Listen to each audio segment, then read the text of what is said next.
Justin Fairfax, Lieutenant Governor, murdered his wife, didn't murder his kids. Maybe, did he think about it? I don't know certain details. I heard that there was something with him losing custody, going through divorce with his wife. And he got, not too long after, Shamar Elkins murdered his kids, injured his wife. She's recovering. I'm sure, very likely, obviously, he shot her to want to murder her, but she survived.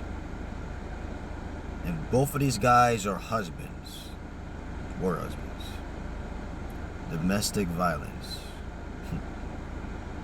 There's a lot of cases with domestic violence that I think the justice system, what can you do to, of course you can't invade people's privacy with what they do in their home, and, sometimes there's certain things that the justice system doesn't do that they could do a better job in.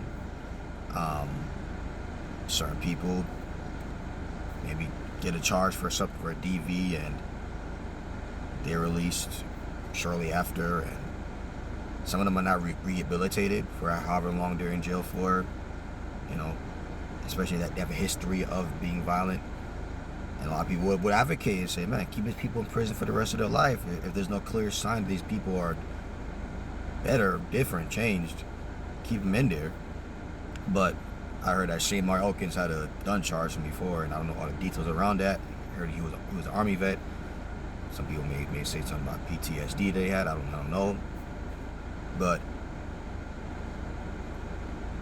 it's just sad that, especially with people and it seemed like with Shamar and Justin, all this came to a head. I heard with Justin, he was arguing with his wife about kids and all that, whatever they were arguing with. But that argument got to it very heated, and let him do what he did. And then Shamar and his wife were arguing about 5 o'clock in the morning, and that led to the murder.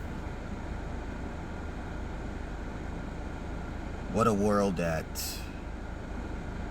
you let emotions take over.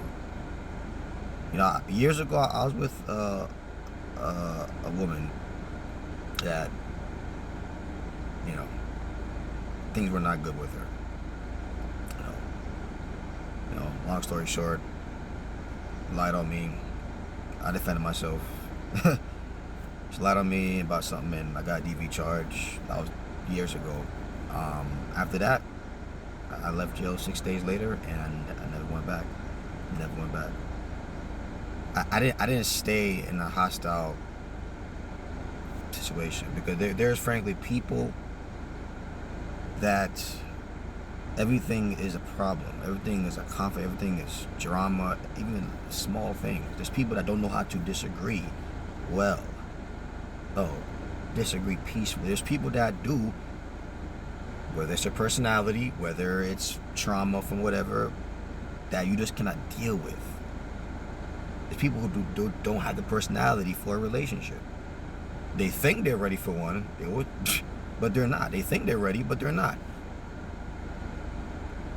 Personality, trauma, just lack of building the skills, building the emotional fortitude to handle conflict. You're going to have disagreement in relationships, right?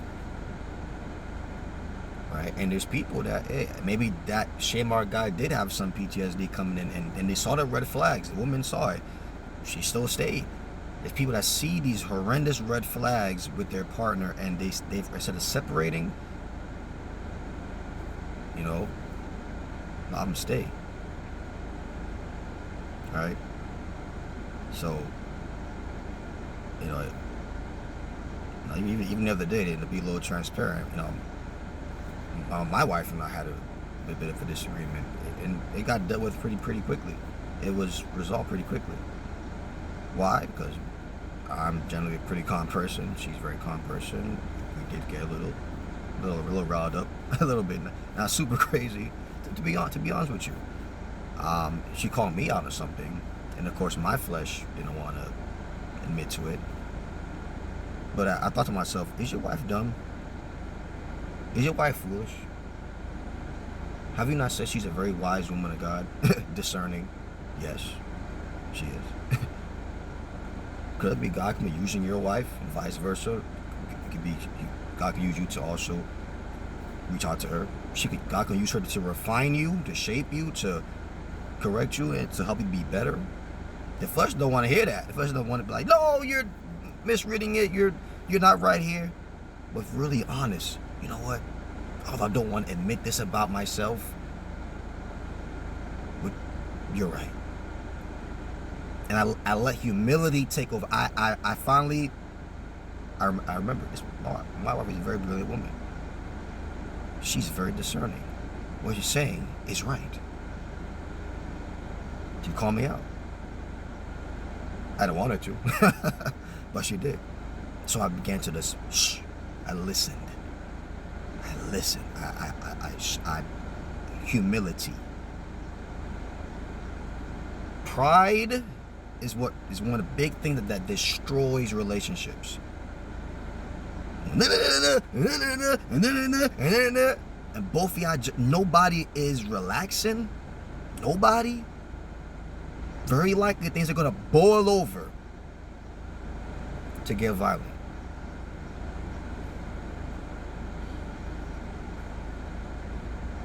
All right. And that's something I think you gotta train yourself to do, to be, is calm in the midst of conflict. It's not just teaching is good. You know, if it's all with the little things, man, how are you when something spills on the floor? You're late. You're a little late for work. Oh, you missed that crucial medical appointment that was like an hour away drive. Now you get sent back. How do you respond to that? All these things are training us to deal with other bigger issues that will come up. Conflict in our relationships. A lot of people, they're not equipped to deal with conflict. I'm not saying nobody's ever gonna get riled up. Everyone to be super calm all the time. That's ideal. Are you able to are you able to center yourself, gather yourself, or do you immediately start banging the wall, cursing? Cursing, throwing things. That's that. Something like that. Run away. Run away. If you're like that, you're not fit for a relationship. You're not fit. So it's sad what happened. You know, and it's simply the men that's doing these horrendous crimes. It's these domestic violence situations. Simply the men that's doing horrendous things. And we got this dude. I don't even know who he was. The D4 VD rapper singer guy that killed that 14-year-old girl. It seemed like that's what the evidence is pointing to. He found her in his car. Men who claim that we're so strong. We're so strong. We're strong men here. We're so strong here. Yeah. We hear some things that we don't like. We go through some problems, and then we want to go murder. And we're so strong. We're so tough. We don't know how to center ourselves. Think about, I don't know, a soft answer turn away your wrath. That kind of Bible verse that comes into your mind when in the midst of a heated discussion with somebody. A soft answer turns away your wrath. Love is a fulfilling of the law. Love is patient. Love is kind. A lot of us, we don't do that because we don't study our Bibles, our word. So when we have conflict and we need it for that mental ammunition, we can't get it because we have not been reading it. Some of them going to them sports concert, the sports and concerts, and I'm watching the porno, playing the video games, all right, working double shifts at work, right? So yeah, I'll pray for these families. It's something that we gotta do better in, man. It's a complex situation, man, with all these domestic violence, but we gotta do better, man. All right, y'all. God bless y'all. Bless you.